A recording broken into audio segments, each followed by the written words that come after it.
What do you think you need to say or should say about what occurred the other night and why you were benched for the remainder of that game?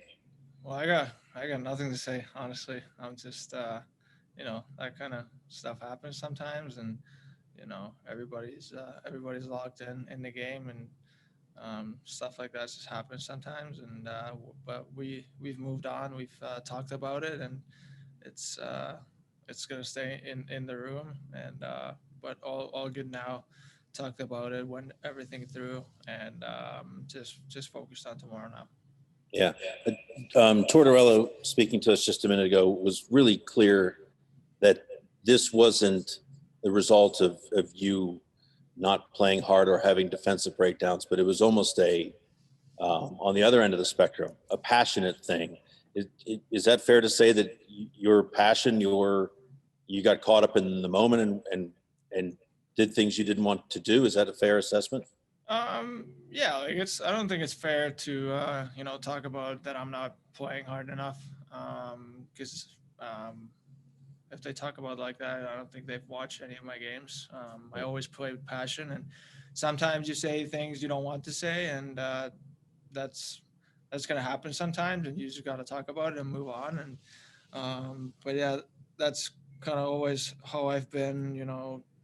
Playing with such passion, playing really hard, and you're inside the game, and you just focused, and that stuff just happens sometimes. And just like I said, got to talk about it and move on. Thank you. Next, we'll go to Brian Hedger. Go ahead, Brian. Hey, Patrick, thanks for doing this. I think that, part of the reason that it became such a big story was not necessarily that anything happened, was more so the timing, like 4 games in. Were you surprised to find that happened that quickly? No, like if that kind of stuff happens, like you deserve to get benched. Like that's just the way it is. And I feel like I was playing good, like decent good hockey, and developing my game every game. And but now we're past that, and just try to focus on the right things, and focus on Chicago tomorrow. After the game, your longtime teammate now, Jack Rossovic, he was asked about the whole situation and said that he thinks you're going to be the best player on the ice. And next time you guys take the ice, is that kind of the mindset for you right now? Well, it's every game. It doesn't need to be a game after where I get benched. It's my mindset every game. Always try to be better, and now always playing with extra, having that extra motivation since sat out the kind of the last half of the game. So obviously gotta play better too. But yeah, that's kind of my mindset every game, that I wanna be the best out there. Okay. Next, we'll go to Ken Campbell. Go ahead, Ken. Patrick. Is it muted? That was quick. Sorry about that, Ken. That was quick. Go ahead, Ken. Okay, we good? No, go ahead. Okay. Yep. Patrick, I just wanted to clear one thing up. I think you said what you said before was that you deserve to be benched. Is that correct? And second, does any of what happened, do you think it'll have any long-term effect on your willingness to stay in Columbus, or to negotiate and maybe be a long-term part of this team? No, absolutely not. Like, I think that's fair from the coach, that it doesn't matter who you are. If you do something, you'll get benched. So that's great to see for me. You don't want to be the guy who's getting benched, but now I've seen it myself that it doesn't matter who you are. How well have you done? You can get benched. So I think that's just, if you want to look something positive out of that, I think that's the one thing. But yeah, like I don't think there's going to be no issues there. If I've loved my time here so far, and gonna get better for sure. So I don't think it's gonna have no effects to my plans for the future. Thank you. Okay. Next, we'll go to Mark Scheig. Go ahead, Mark. Thank you, Glenn. Hey, Patty, just Roslovich, just the way that he's been able to come in and have a really good start, does this surprise you, just knowing how talented he is and he's finally getting an opportunity to show what he can do? No, it doesn't surprise me. I've been close to him for the last 4.5 years, and I've seen him do these things, seen him on the ice every single day. So no, I'm not surprised. He never really got that kind of role with the Jets, and I get it. Their depth is one of the best in the league, and they have so many good players there. So I kind of get it. But like here, he's now playing with me and Cam, and he's getting a great opportunity to play big minutes with good players. So I'm definitely not surprised. Like he's worked so hard to get to this point, and now he's finally getting the chance he's been looking for, and taking the best of it, and just taking advantage of the chance. Hey, John, you've talked a lot about how adversity can be a good thing, for you guys. You guys have had plenty of it in the first 14 games here, but it's only 14 games. How do you keep this thing? I mean, you have 42 games left in the schedule. How do you keep it from going sideways at this point? Well, I think you guys make a little bit more out of it than we do, quite honestly. We just go about our business, and that's all we've done. We're not overthinking any situation that comes our way. We try to attack the problem, get the problem solved, and we get about our business. And there'll be other problems coming down the road. That's part of a season. So you guys are a little bit more worried or anxious about it than we are. We're just trying to do it the right way and problem solve when we need to, and try to get about our business.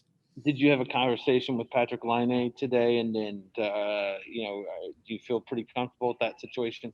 We're by it. Yeah, we're by it, and we're getting ready to play Chicago. Yeah, we're done with it. Okay. Next, we'll go to Aaron Portzline. Go ahead, Aaron. Thanks, Glenn. Thanks, John. Laine will play Thursday in Chicago? Yeah, Okay. And did you heard from him, or you?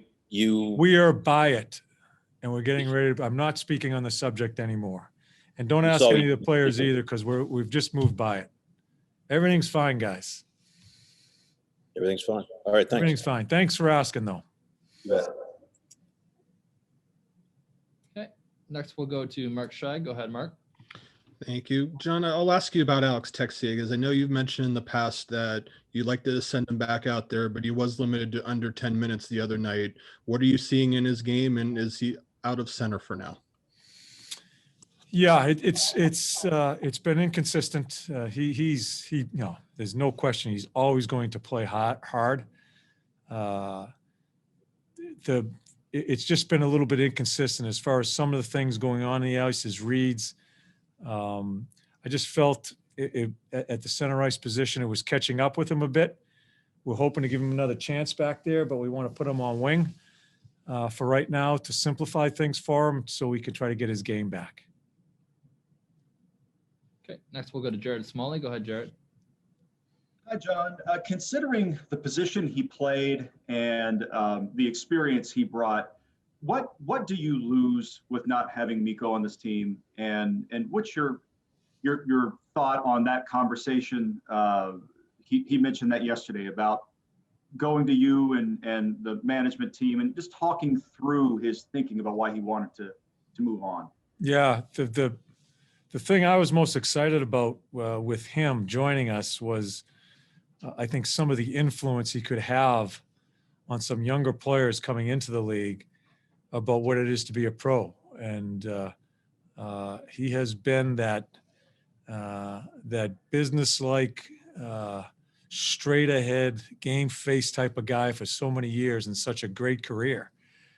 That was what's exciting to me as far as rubbing off on some of our guys. He very rarely he admits, and we knew going in, his game had, he's gotten older and it's slowed down a bit, and we could see that, as we started, but there was still a tremendous amount of value towards the room.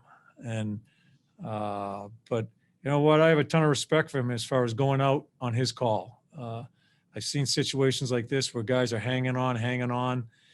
And especially a guy like that, I'm happy for him because I don't think he's going to hurt his reputation of a guy being scratched and out and not playing and struggling or whatever it may be.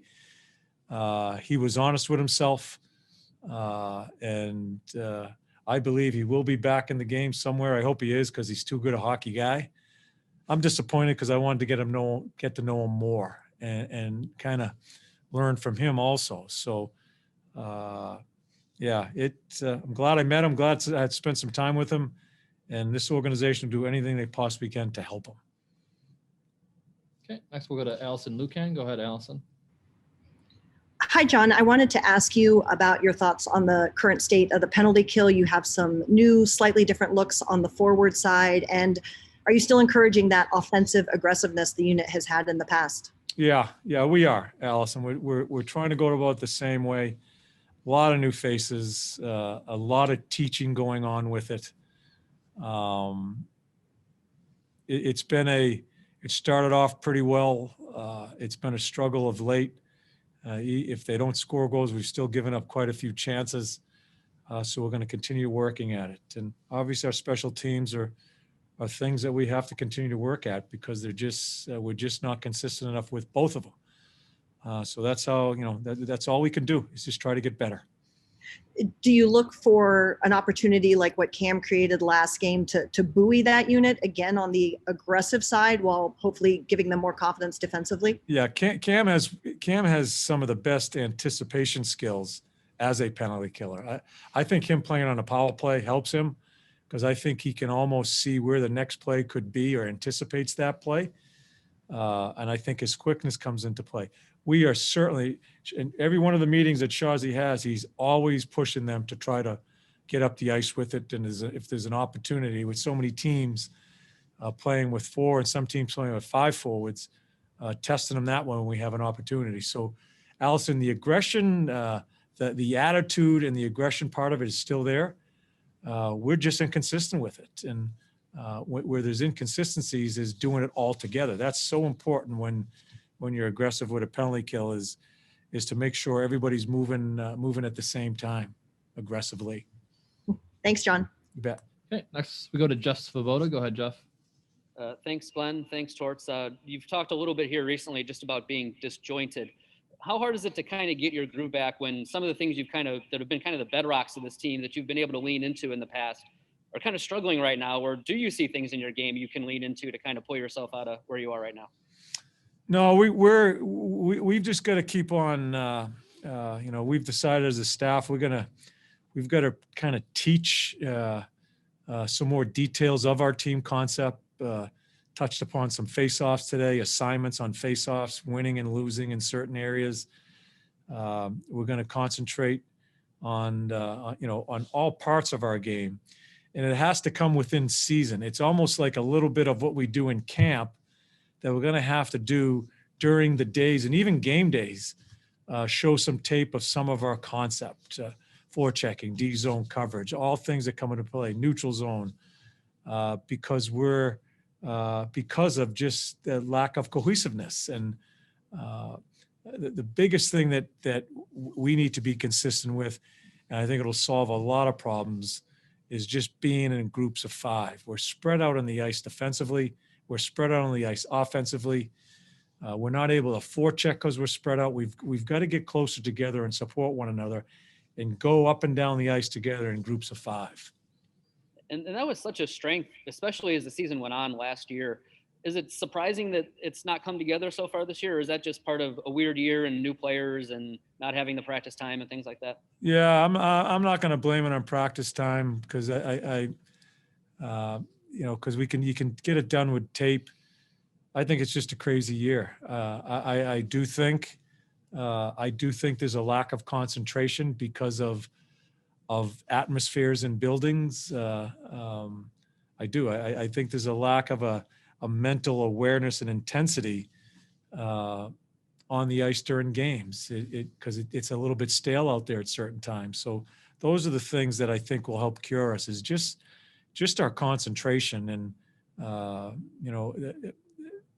to me, it's the mental part of the game, our readiness.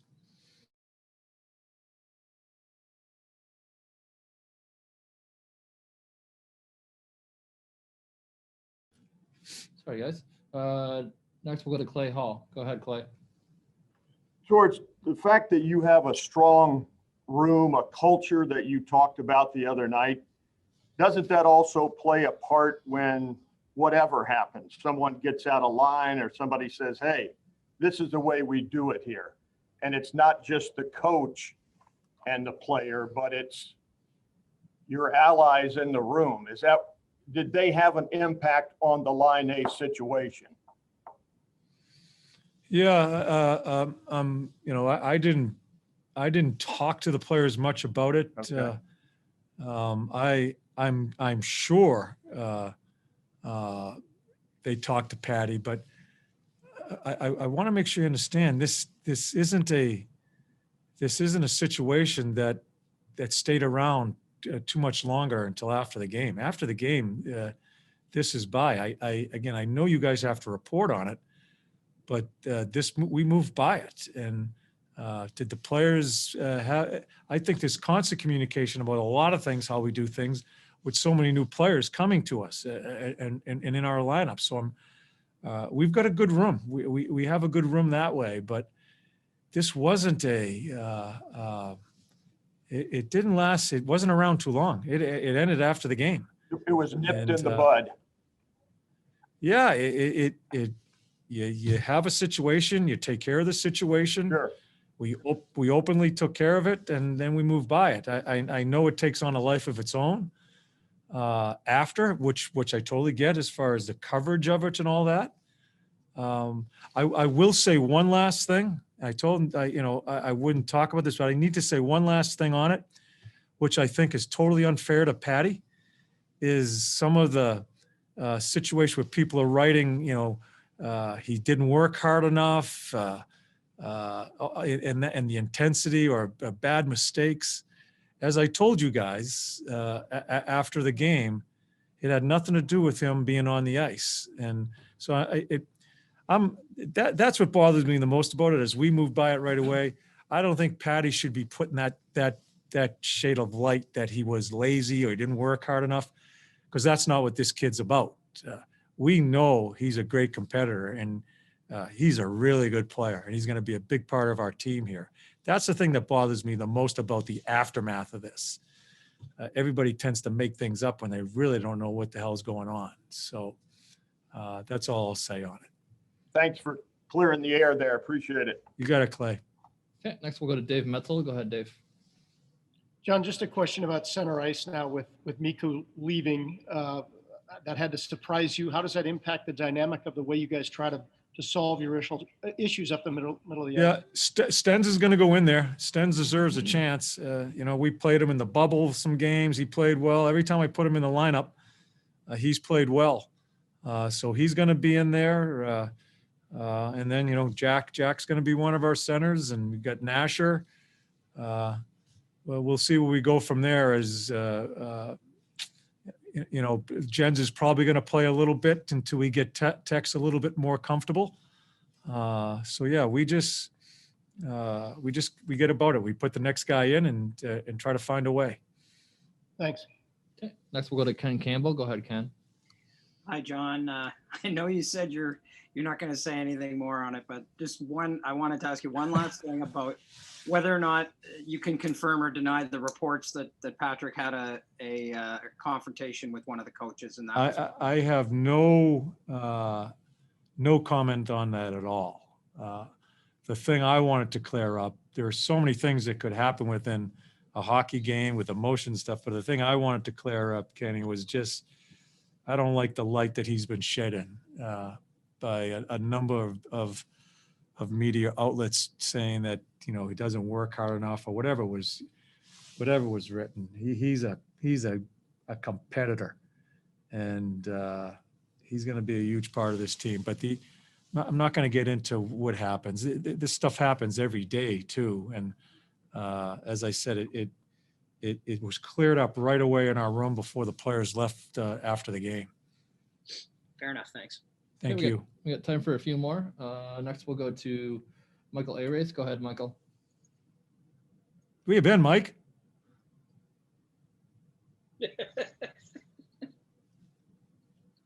Guess he's still not here. Michael, you there? Sorry about that. John, will Dean Kukan be back in the lineup, and do you think he's responded well? As far as the lineup, I think Kooks is going to probably come out for tomorrow's game, and I say this and I think he's probably, for most of the early part of the season, he's played some really good hockey. I think there's been some struggles in his game the past 2 games. We're gonna look at some other people. Peaker's probably going to go in as a right-hand shot.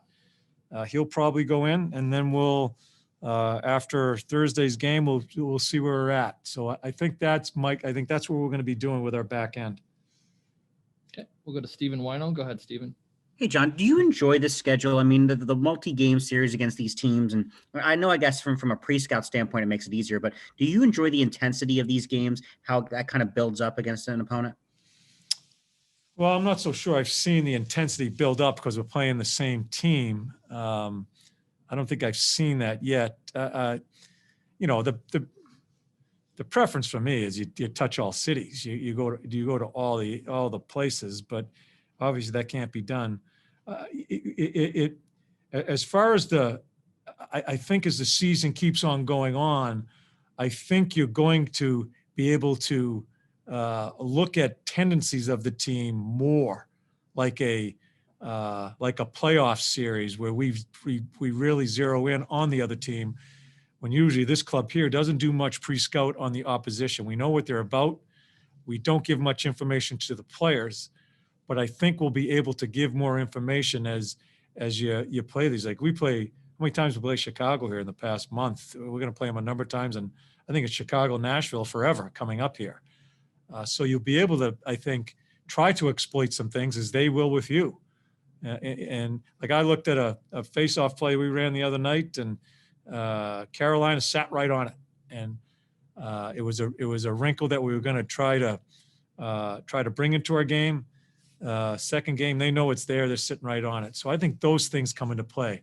As far as the intensity, I just haven't seen that type of stuff manifest itself right now. Okay, and finally we'll go to Jeff Rimmer. Go ahead, Jeff. Hey, Torch, thanks for this. Can you talk about Stenlund a little more detail? Looks like from practice today, you're going to have him playing with Bjorkstrand and Domi and his impact that you're looking for. Yeah, he's got a great shot. I think he's going to help our power play coming off the flank with his shot. Has done some good things in our power play. We put him there before. A big body up the middle of the ice, very deceptive skater.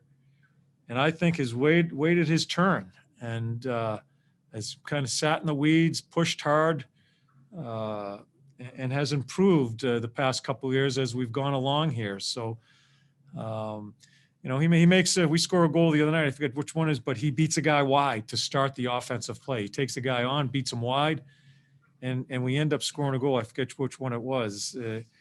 But I just think he's improved in all facets of his game, and he's going to get an opportunity. That center ice position is through all the things that have gone on here the past couple of months has opened up. So he gets an opportunity. I hope he seizes it.